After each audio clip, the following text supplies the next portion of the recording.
Hello and welcome, fellow Marvel fans, to the Snark Industries podcast. I'm John. And I'm Remy. And we invite you to join us as we work our way through every Marvel TV show, movie, and crossover, meaning if there's a Marvel character on screen, it's fair game. All categorized in the temporal order of their setting. By the time we're done, we'll have built a complete start-to-finish timeline of the entire Marvel Cinematic Universe. To accomplish this goal and to have a bit of fun along the way, each episode will be split into two parts, the Watch Party and the Deep Dive. If you're hearing this, you found one of our deep dives. This is where we slow things down and take a more pragmatic, in-depth look at a piece of Marvel media. We'll walk through the full plot, explore connections to the wider MCU and Marvel Comics, highlight Easter eggs, unpack lore, and of course, give you our own personal thoughts and feelings. Although this episode stands on its own, it is designed to complement the Watch Party. So, if you haven't watched along with us yet, we highly recommend starting there first and coming back here for the full breakdown. Most importantly, we want to thank each and every one of you for joining us on this incredible journey. We're not affiliated with Marvel in any way, shape, or form. We're just fans who are passionate about these stories and these characters and wish to share them with everyone in a new and exciting way. So, sit back, relax, and enjoy this episode of Snark Industries. Hello, ladies and gentlemen, and welcome to the deep dive for Snark Industries. We just watched What If Season 2, Episode 6, What If Kahhori Reshaped the World. John, you want to tell us what that was about? Absolutely. Another installment of my favorite series, as we discussed last time, What If? We start off here with Odin holding the Tesseract in front of Surtur, Ragnarok happening on Asgard, and ultimately, as it does so, the Tesseract survives and free falls to Earth, where it settles in somewhere and creates this pool of energy that sort of feeds off of its essence. And then we introduce our main character, Kahhori, who is there with her little brother, Wata, and they are Native Americans just doing village life, it seems, picking crops, living life, running through the woods. And they find this sacred place that is forbidden through woods with skeletons in it. And ultimately, they find this pool that looks kind of lackluster, minus some pretty cool looking ducks. But then, cut next scene, we see a group of conquistadors who have come, who ultimately are searching for the Fountain of Youth. Kahhori and her brother run away from these conquistadors who are wreaking havoc, as, they do. And Yep. Ultimately find the real pool that is this sacred place that contains the Tesseract. Kahhori is shot by one of the conquistadors and falls into this pool.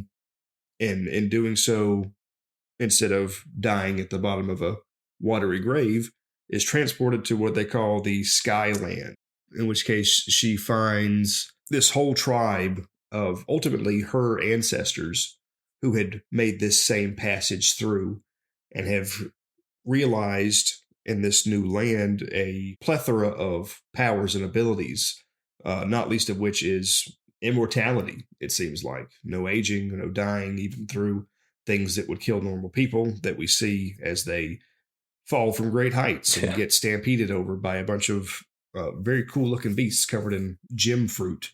Get hit in the head by cannonballs. Yeah. So,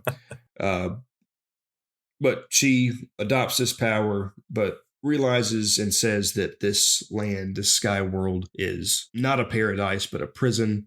These people are here, but they've disconnected themselves from who they are, from where they came from, to live in a land of blissful ignorance, effectively, is what she's getting at.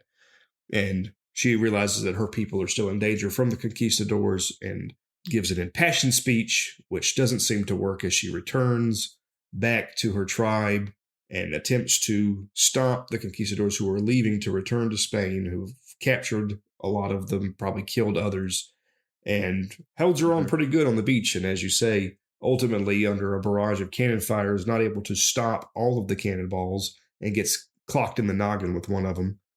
But just in the nick of time, it appears that her speech did in fact work, and everyone else that was there shows up to help.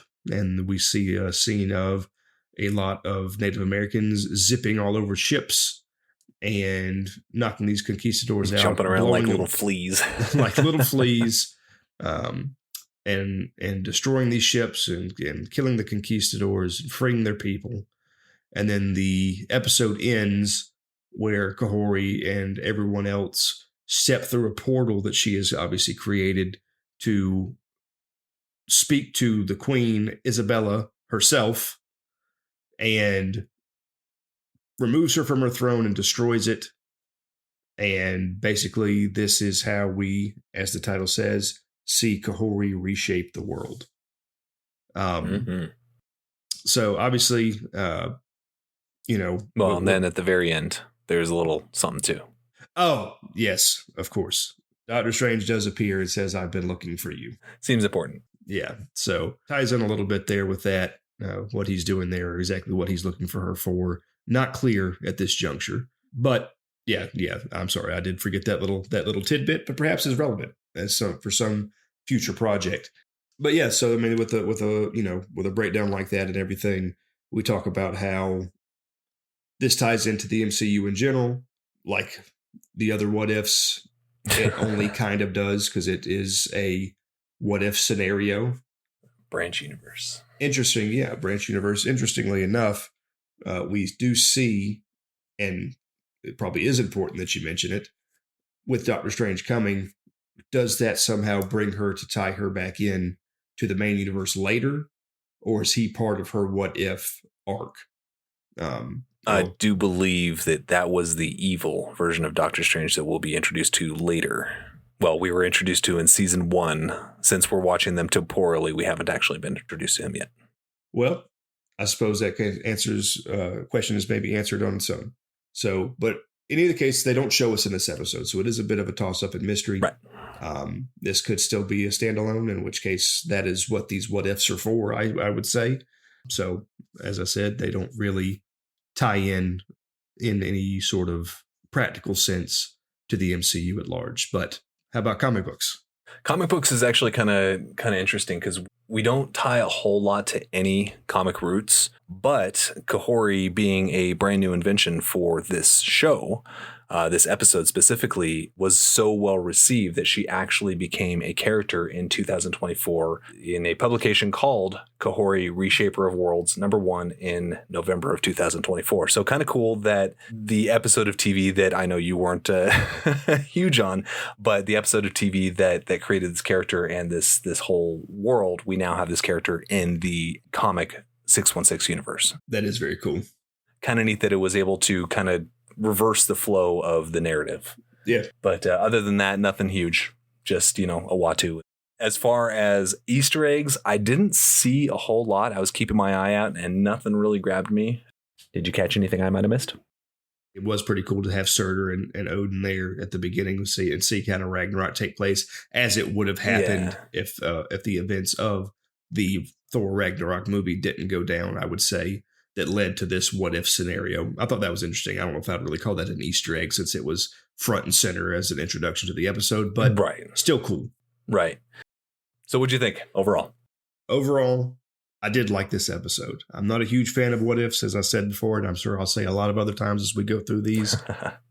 I thought that this was very visually pleasing and the story was well made. I did not care particularly for the leap they took in what the Space Stone is and what it does. The Tesseract, as we know later to be the Space Stone, what it is and what it does is how it granted seemingly unrelated powers to all these people. The only thing I could kind of imagine as I was kind of thinking through it is that perhaps the Space Stone itself wasn't what granted them the powers. The powers came from whatever land they went to, and they were able to simply bring them back to the actual world and then use them. Perhaps that's what they were going for. That's what I'm going to tell myself to feel better about it, because everything they did had nothing to do with the Space Stone and everything to do with lots of other cool stuff, but not anything super related, which I thought was a strange choice overall. So that's my headcanon. I'm going to stick to it. I did like this episode overall, even if I don't appreciate the What If series at large. This was a good one, I would say. Yeah. I also enjoyed it. I do agree that the power sets that were given via the Space Stone were kind of silly. Maybe some headcanon could be that they connect them to places that have these energy flows. Could be. I'm also wonder if now that they've left that land, whether they're still immortal or not. Because if that's the case, we got a whole bunch of immortal Native Americans running around and a portal that is essentially the fountain of not even youth, but immortality. So I have many questions about what this world looks like after the fact. But as far as the episode goes, it was fun. I completely agree with the power sets, but I can look past it because it was visually pleasing. Although I do feel like I've been spoiled visually by the Eyes of Wakanda series. Honestly, watching these back to back, this one is pretty, but it's nowhere near as pretty as the Eyes of Wakanda. That's a fair take. And so far through this journey we're taking together, and with all of you that are listening, we've only been in Marvel animation. Yeah. But that's about to change soon. So we'll look to see how things go from the animated pages to more of a real life scenario. Live action, yeah. Live action. Looking forward to it. That's what I was looking for. Yeah. But I'm good with words. But all in all, yeah, no kidding. No wonder you do a podcast. Obviously, I'm stuttering as well. We're the best at this. But anyway, that was a fun episode. Thanks for joining us, folks, and we will catch you in the next one. Thank you for joining us in this episode of the Snark Industries podcast. To join the conversation and further explore the Marvel Cinematic Universe with us, head on over to snarkindustриespod.com. The link will be in the show notes. But with that, we will see you in the next adventure.